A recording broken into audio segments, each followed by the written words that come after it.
Hello प्यारे बच्चों, प्रश्नावली 6 ही हम लोगों की चल रही थी। तो आज हम लोग भाग 2 सॉल्व करेंगे। कक्षा 10 डॉक्टर मनोहर रे बुक से हम लोग सोल्यूशन कर रहे हैं। तो उसके क्वेश्चन 2 तक हम लोगों ने कंप्लीट कर लिए थे। उसको आप लोग प्लेलिस्ट में जाके देख लीजिए, नहीं तो उसका मैं लिंक जो है आई बटन पे दे दूँगा। तो स्टार्ट करने से पहले आप मेरे चैनल पे अगर पहली बार आए हैं तो चैनल को सब्सक्राइब कर लें और बेल आइकन को प्रेस कर लें, जिससे मैं लेटेस्ट वीडियो की नोटिफिकेशन सबसे पहले आपके पास आती रहेगी। तो चलिए हम लोग स्टार्ट करते हैं। क्वेश्चन 3 है, आकृति में त्रिभुज ओ डी सी समरूप में त्रिभुज ओ डी सी और ओ बी ए समरूप हैं और कोण बी ओ सी हमको दिया गया 125। कोण बी ओ सी कितना दिया 125 और कोण सी डी ओ कितना दिया 70 डिग्री दिया। तो कोण डी ओ सी ज्ञात कीजिए और डी सी ओ ज्ञात कीजिए। तो हमको कौन कौन से कोण ज्ञात करना, हमको एक ये कोण ज्ञात करना है और हमको कौन सा कोण ज्ञात करना है, ये कोण ज्ञात करना है हमको। तो ये दो कोण हमको ज्ञात करने हैं। चलिए, जो चीज़ हमको दिया गया पहले हम बोले लिख लेते हैं। तो देखो यहाँ पे क्या है, बी डी एक क्या है, अगर हम बी डी देखें तो एक सरल रेखा है। तो हम लोग लिखते हैं चित्र में दिया है, क्या दिया, बी डी एक सरल रेखा है। तो बी डी एक सरल रेखा है और उससे ओ सी बिंदु ओ पर मिलती है। अगर इसको हम ड्रा करें तो कहाँ पे मिलती है, ओ पे मिलती है। जिससे कोण डी ओ सी तथा कोण बी ओ सी एक रैखिक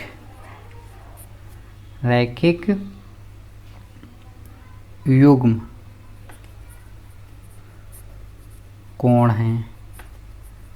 ठीक, तो ये एक रेखा पे बन रहे हैं, बी ओ बी इस पे बन रहे हैं। तो ये लाइन है तो कुछ इस तरीके से दी गई हमको, मान लीजिए ये है, तो इसको हम लोग क्या बोलते हैं, रैखिक कोण बोलते हैं हम लोग। तो ये लाइन अगर हम देखें तो यहाँ से ये कट कर रही है, तो ये कोण और ये कोण कैसा हो गया, रैखिक कोण हो गया। चलिए हम लोग देखते हैं आगे। जब रैखिक कोण, तो रैखिक कोण का योग जो होता है वो 180 डिग्री होता है। तो हम लोग लिखते हैं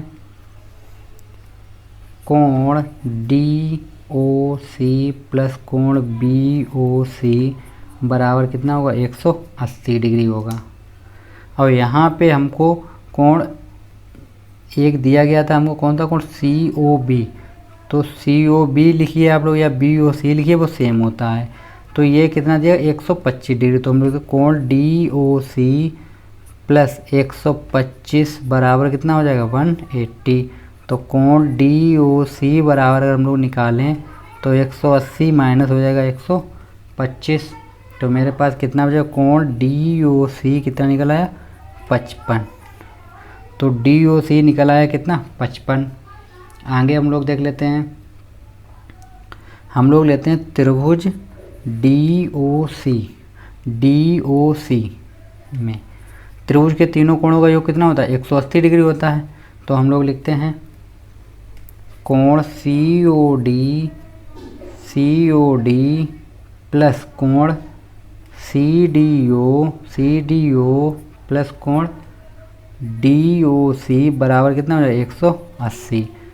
क्योंकि हम जानते हैं, यहाँ पे लिख दीजिए आप लोग, हम जानते हैं कि त्रिभुज के तीनों कोणों का योग 180 होता है। ठीक, चलिए अब यहाँ पे हमको क्या क्या दिया गया था वो हम लोग देखिए। कोण हमको दिया गया सी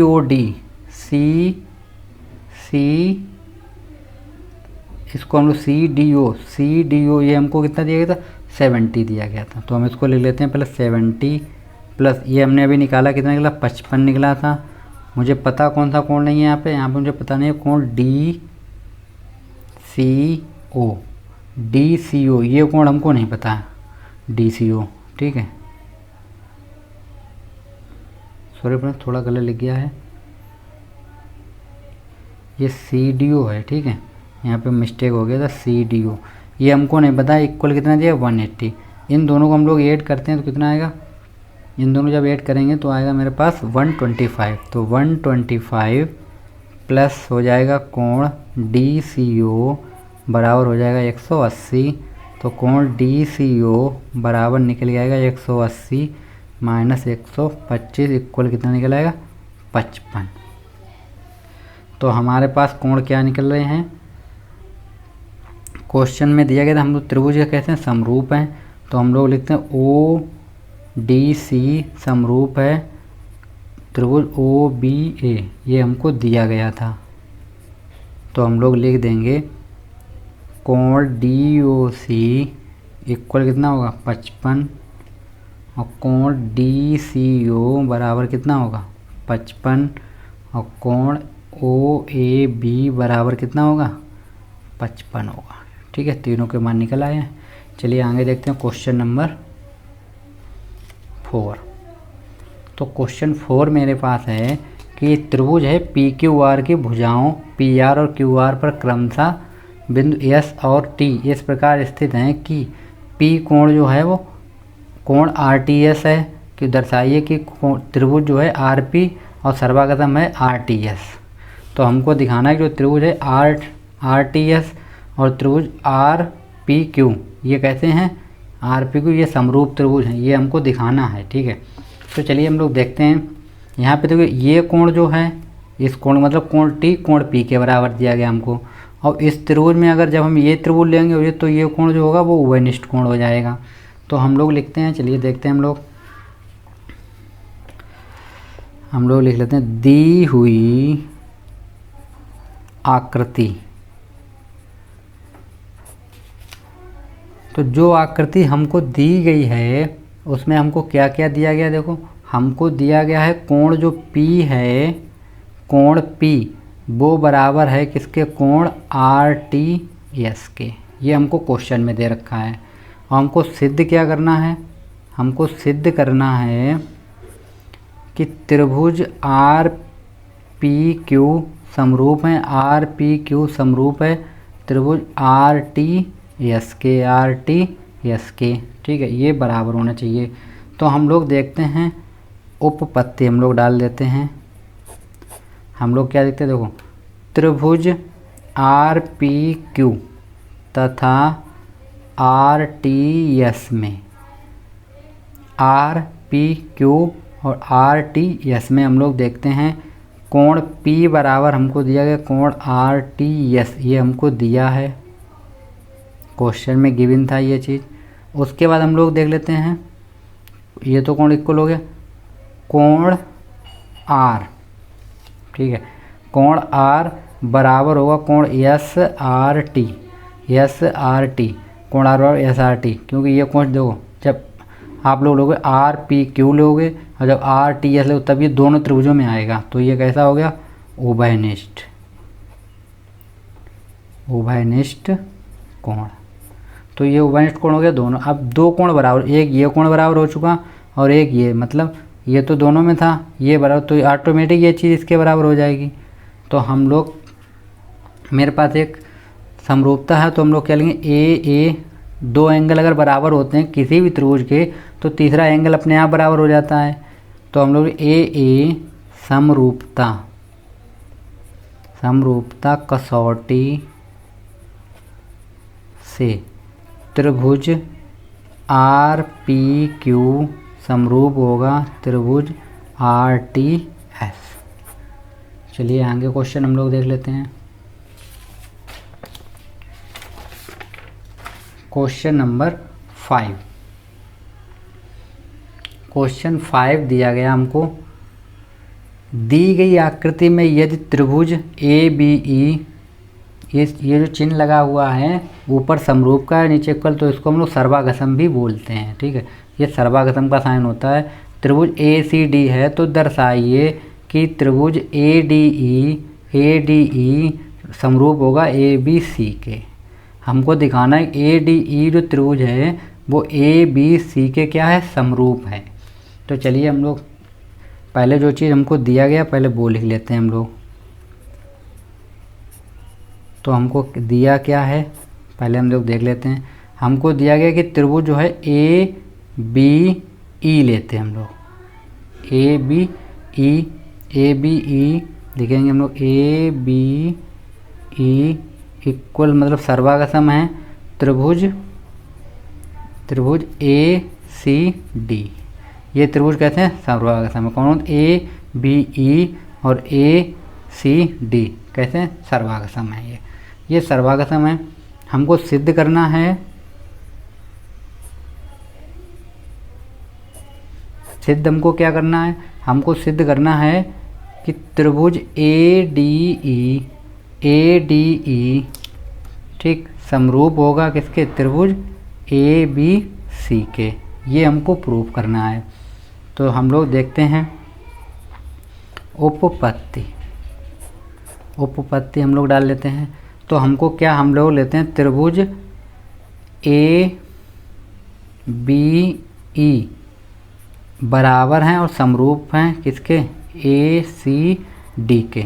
तो यहाँ पे क्या हो, देखो ए बी बराबर क्या हो जाएगा, ए बी ये समरूप है ना, ए बी ई और ए सी डी समरूप हैं, सर्वागसम में। सर्वागसम त्रिभुज की सभी भुजाएं और कोण कैसे होते हैं, बराबर होते हैं। तो ए बी बराबर क्या हो जाएगा, ए सी, ए बी बराबर ए सी हो गया।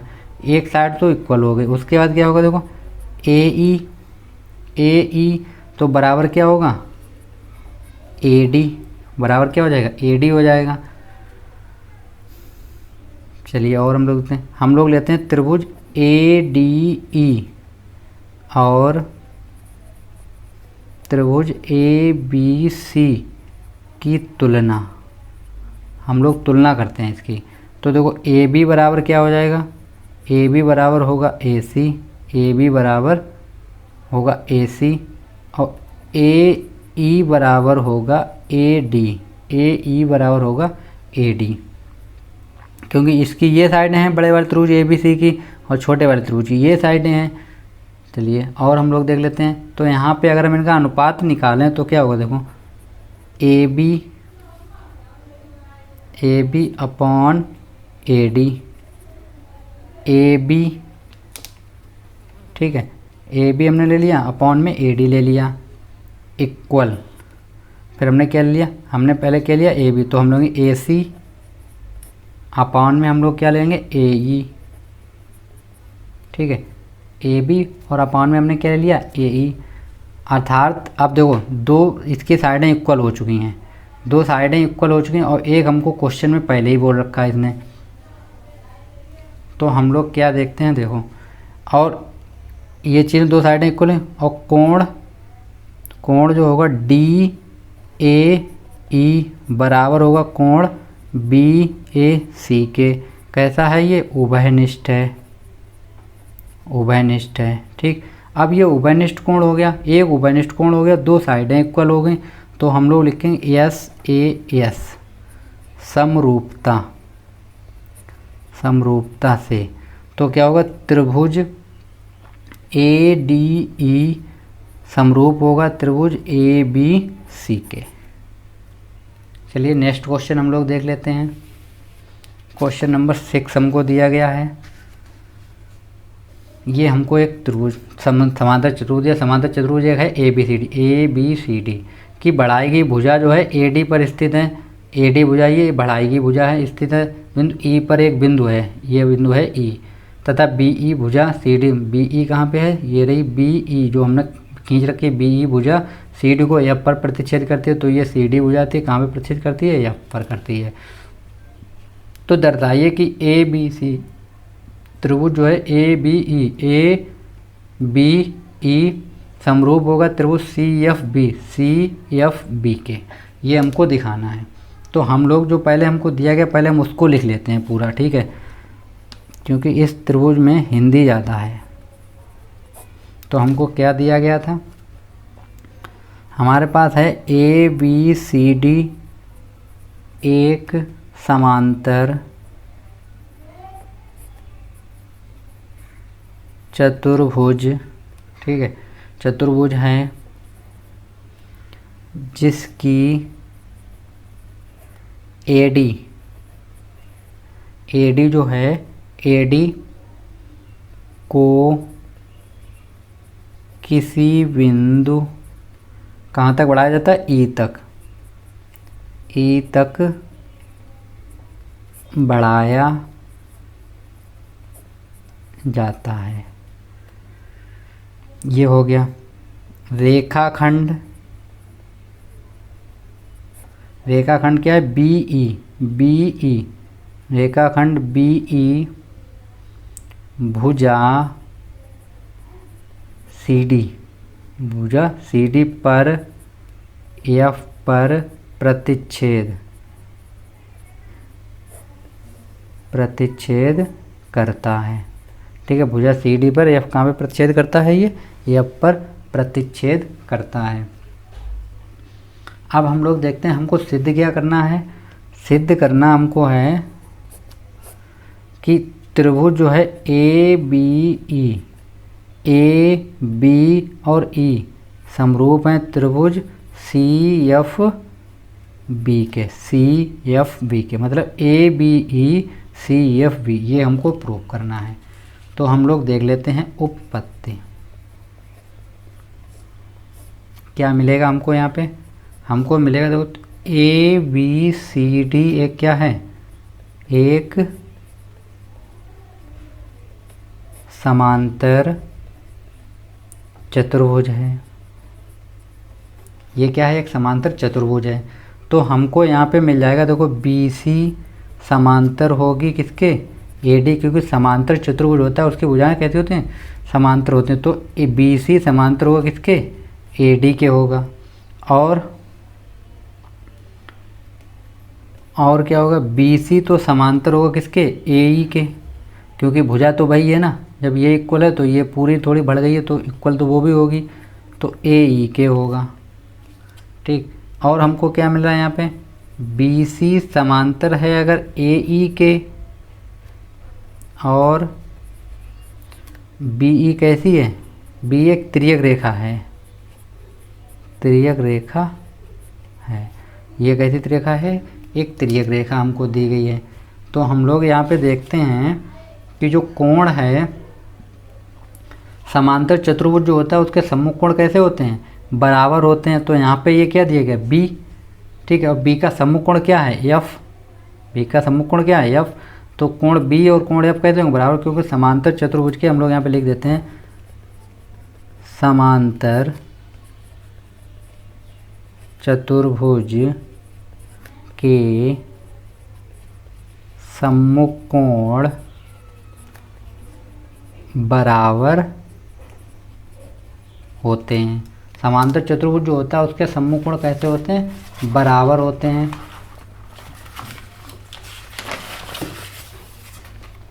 ठीक। चलिए आगे हम लोग देखते हैं उसके सम्मुख कोण कैसे होंगे, बराबर होंगे। तो हमको क्या मिलेगा, देखो यहाँ पे त्रिभुज ए बी ई और सी एफ बी, देखो ए बी ई, इसमें चित्र में देखिए आप लोग, ए बी ई और सी एफ बी में हम लोगों को क्या मिलेगा, देखो कोण ए बराबर हो जाएगा कोण सी, कोण ए बराबर होगा कोण सी, क्योंकि ये सम्मुख कोण है, ठीक। उसके बाद क्या मिलेगा, कोण ए ई बी बराबर होगा कोण ए ई सी के, ए ई बी, और ये हो जाएगा मेरा किसके, देखो एफ बी सी, इसको एफ डाल देते हैं, एफ बी सी के होगा बराबर, ठीक। उसके बाद हम लोग तो अब देखो यहाँ पे हमको क्या मिल गया, 2 कोण बराबर हो गए।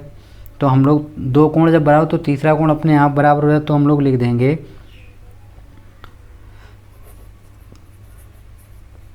त्रिभुज, कौन कौन से लिए हमने, ए बी ई तथा त्रिभुज बी सी एफ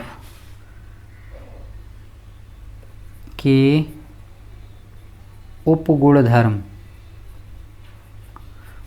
मेरे पास क्या था, ए जो समरूपता थी, ए कसौटी से क्या होंगे, त्रिभुज ए बी ई समरूप होगा किसके, त्रिभुज सी एफ बी के। ठीक है, तो चलिए हम लोगों ने क्वेश्चन नंबर 6 तक कंप्लीट कर लिए हैं। नेक्स्ट क्वेश्चन अगले वीडियो में हम लोग कंप्लीट करेंगे।